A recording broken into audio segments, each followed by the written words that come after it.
A quick reference, if you run through what I would refer you to is the Aussie model, right?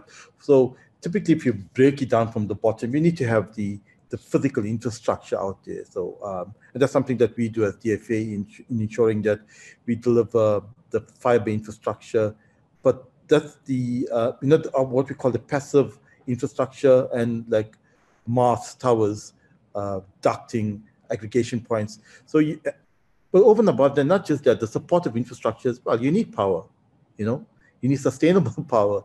You need power that's on.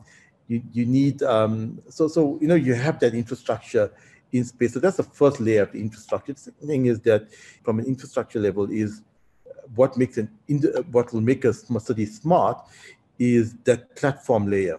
And the platform layer is important in that it needs to be open, it needs to be non-proprietary, it needs to have the ability to ingest data in different protocols and make it available in different protocols. The platform also needs to have, so having said that, the platform needs to have the APIs so that innovation can be driven not just by the custodians of the city. I mean, you'd find that the skill for developing relevant applications does not necessarily sit within the custodian being the city. It sits with entrepreneurs out there, innovators out there. You'll find in a city the training colleges, the FETs, the universities, you find, or that's where the developer community sits that will develop the relevant applications to run a city. So the physical infrastructure needs to be there. The second thing is that the platforms need to be there in a very open manner, and we drive the open access model, so that meaning that anyone can consume of it, and so that's the important thing. So that needs to be the and a very important part of that platform environment is the ability of the city to harness data from multiple points and make that data available to third-party developers, so they can develop the necessary applications. A simple example I'll refer to you is, one of the poster childs of smart cities is Barcelona.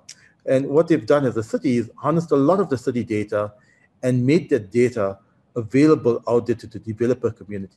So that's the second part of you talked about infrastructure. And then I would put in inverted commas, which are also considered as infrastructure, because they're not tangible infrastructure, but the governance part of it, because you need to ensure the data is secure, that you have privacy taken into account, that you have security.